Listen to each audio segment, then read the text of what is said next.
नमस्कार। स्वागत है आपका न्यूज लॉन्चर पर। मैं हूं अशोक वानखेड़े, लेकर आया हूं आपका अपना कार्यक्रम द डायरेक्ट हिट।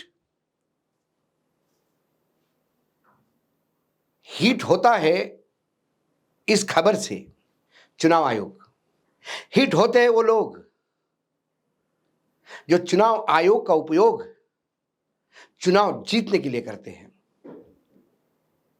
हिट होते हैं वो लोग जो संविधान को दरकिनार कर लोकतांत्रिक परंपराओं और मर्यादाओं को साथ में रख विजयश्री की माला अपने गले में पहन के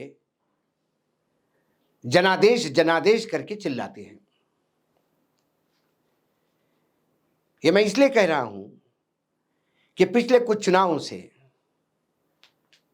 खासकर 2014 के बाद से, और जब से नया कानून लाकर चुनाव आयोग में जो नियुक्तियां हैं वो सत्ता पक्ष ने अपने हाथ में रखी, उसके बाद चुनाव आयोग का निष्पक्ष होना, इस पे एक सवाल उठता है।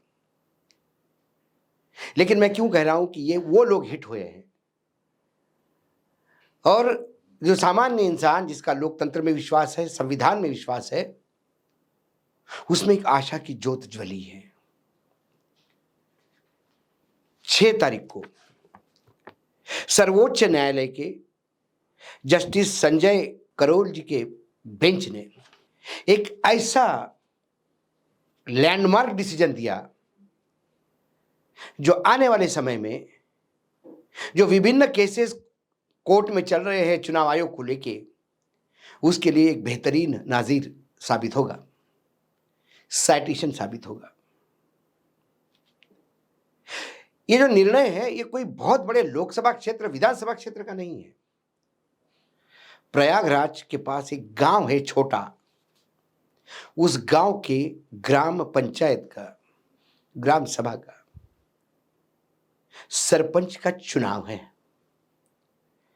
2021 में यूपी के प्रयागराज के पास एक गांव में चुनाव हुआ।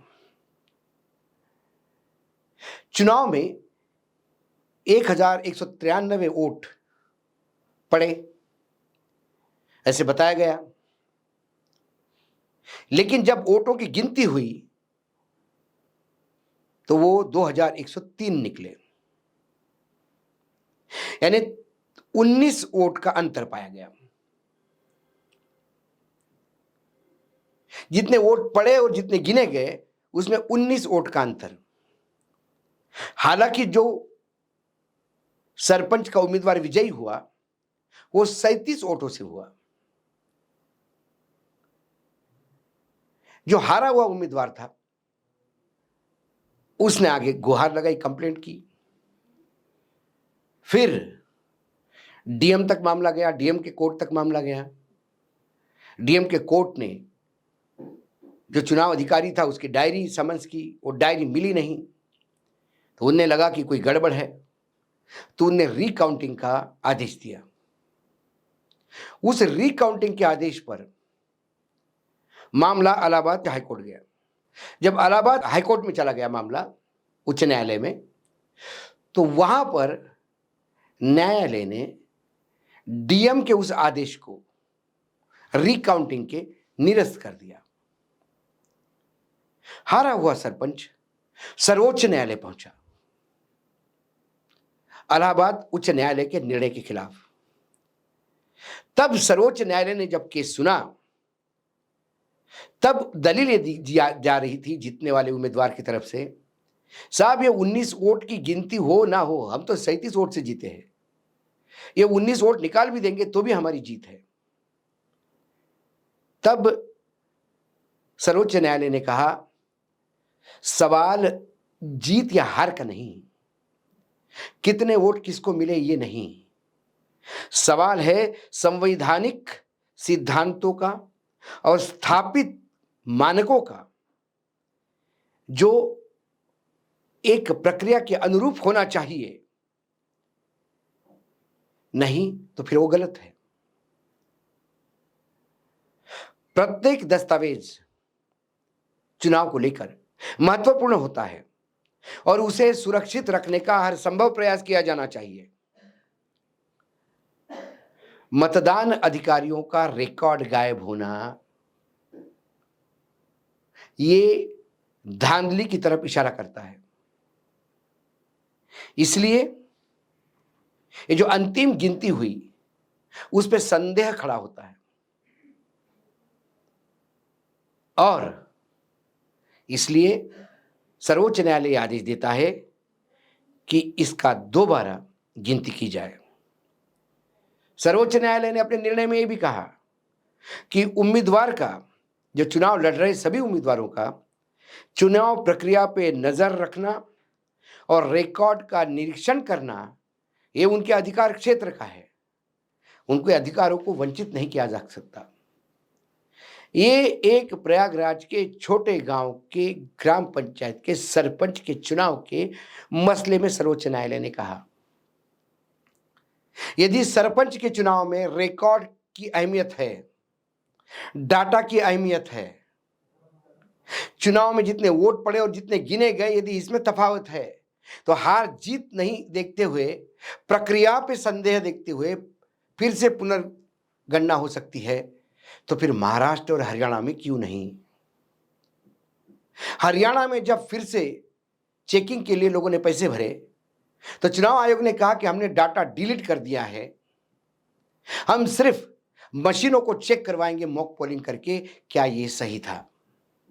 सर्वोच्च न्यायालय की इस निर्णय के परिप्रेक्ष्य में मैं देखूं तो वो सरासर गलत था। वहां तो मतदान ही होना चाहिए। महाराष्ट्र के नतीजे आने के बाद जिस हिसाब से अभूतपूर्व समर्थन भाजपा को और एनडीए गठबंधन को मिलता हुआ दिखाई दे रहा था, उसके बाद 95 ऐसी कॉन्स्टिट्यूंसी थी जहां मत जितने डाले और जितने गिने गए उसमें तफावत थी। उसको लेके जब आरटीआई एक्टिविस्ट ने पीठासीन अधिकारी की डायरी का डेटा मांगने का प्रयास किया कि 5 बजे बाद जो पर्चियां बटी है उस डायरी में उस पर्चियों का नंबर नोट होता है, हमको वो चाहिए, तो चुनाव आयोग ने कहा कि वो डाटा हमारे पास नहीं है। इसका मतलब वहां भी धांधली हुई है। क्या महाराष्ट्र और हरियाणा के चुनाव को इस सर्वोच्च न्यायालय के नतीजे के चश्मे से देखा जाए तो फिर गुजरात का चुनाव भी सवालों के घेरे में आता है कि 1 मिनट में इतने वोट दल कैसे सकते हैं। सर्वोच्च न्यायालय का यह निर्णय यदि मैं ध्यान से देखूं तो यह चुनाव आयोग राजीव कुमार का जो था उसे डायरेक्ट हिट करता है। ज्ञानेश कुमार के लिए यह बहुत बड़ा चैलेंज है। क्या वो चुनावी परंपरा को बनाए रखें?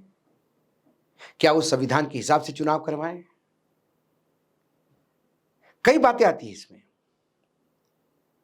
यदि चुनाव प्रक्रिया पे और रिकॉर्ड पे निरीक्षण करने का अधिकार चुनाव लड़ने वाले उम्मीदवारों के पास है, ऐसा सर्वोच्च न्यायालय का निर्णय कहता है, तो फिर मतदाताओं की सूची न मिलना ये उनके अधिकारों का हनन है। अब वो जो डाटा चाहिए उम्मीदवारों को लड़ने वाले, वो तमाम चीजें मुहैया करवानी पड़ेगी चुनाव आयोग को, नहीं तो फिर सर्वोच्च न्यायालय के इस निर्णय के परिप्रेक्ष्य में वो न्यायालय की अवमानना कहलाएगी। आने वाला बिहार का चुनाव इस निर्णय ने भी टाइट करके रखा है। बंगाल में भी जो तैयारी हो रही है ममता दीदी के लिए ये चुनाव आयोग, ये सर्वोच्च न्यायालय का निर्णय एक बूस्टर डोज के रूप में सामने आया है।